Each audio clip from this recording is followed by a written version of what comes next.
Assalamualaikum warahmatullahi wabarakatuh. Saya Yuni Pratiwi dengan NIM 2202010001 dari kelompok 8 dengan materi jenis-jenis layanan BK. Layanan bimbingan konseling adalah proses pemberian bantuan yang diberikan kepada seseorang yang membutuhkan pertolongan agar tercapai kemandirian dalam pemahaman diri hingga orang tersebut sanggup mengarahkan dirinya sesuai dengan tuntutan dan keadaan lingkungan sekolah maupun masyarakat, lingkungan keluarga, sekolah maupun masyarakat. Adapun jenis-jenis layanan BK, yang pertama itu layanan orientasi. Layanan orientasi merupakan layanan yang diselenggarakan oleh bimbingan dan konseling di sekolah untuk memperkenalkan kehidupan baru siswa di lingkungan sekolah yang baru. Biasanya layanan orientasi ini diberikan dalam masa orientasi sekolah atau MOS bagi siswa baru pada awal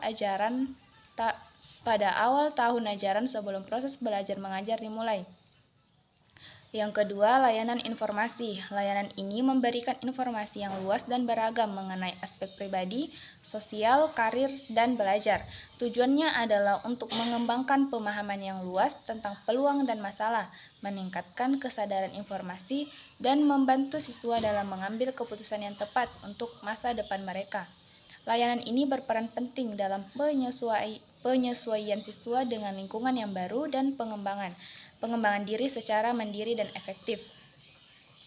Yang ketiga, layanan penempatan dan penyaluran. Layanan penempatan dan penyaluran adalah usaha-usaha yang dapat dilakukan untuk membantu peserta didik dalam merencanakan masa depannya, serta memberikan penempatan dan penyaluran yang sesuai dengan potensi, bakat, dan minat dan kondisi dirinya sehingga siswa mampu berkembang dan bijaksana dalam mengambil keputusan.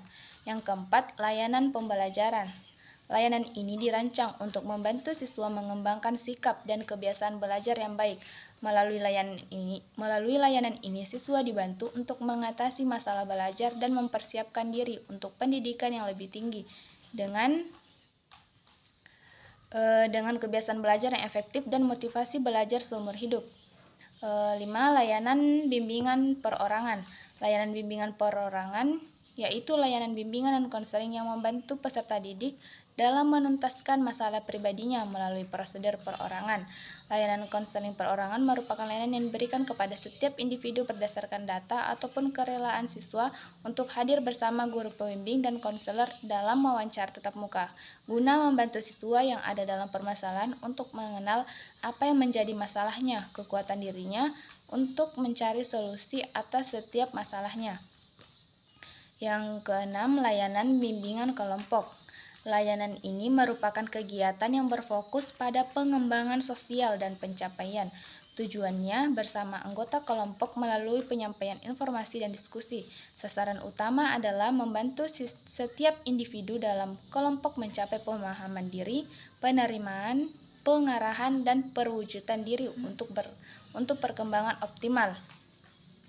Secara khusus, layanan ini bertujuan untuk mengembangkan kemampuan sosialisasi dan komunikasi peserta didik. Yang ketujuh, layanan konsultasi. Layanan ini adalah bentuk konseling yang memungkinkan konsulti untuk mengatasi masalah pihak ketiga dengan wawasan dan pendekatan yang efektif. Tujuannya adalah untuk membantu konsulti mengembangkan dan menyempurnakan lingkungan belajar, memperbaiki komunikasi, dan memperluas fungsi edukatif, serta sosial dan komunitas sekolah. Yang kedelapan, layanan penguasaan konten. Layanan ini mendukung klien dalam mengembangkan sikap belajar yang efektif dan menguasai konten pelajaran yang sesuai dengan kebutuhan individu dan kelompok.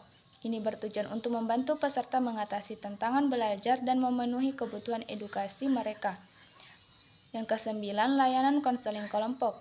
Layanan ini menawarkan konseling di dalam setting kelompok untuk mengatasi masalah pribadi dan mengembangkan kemampuan sosialisasi serta komunikasi. Yang ke-10, layanan mediasi. Layanan mediasi adalah fokus pada penyelesaian konflik antara individu melalui intervensi pihak ketiga. Ini bertujuan untuk menghasilkan penyelesaian konflik yang efektif, tetapi dapat terhambat oleh faktor-faktor seperti ketidaksepakatan, keterbatasan pertemuan, dan infrastruktur yang tidak memadai. Sekian dari saya. Wassalamualaikum warahmatullahi wabarakatuh.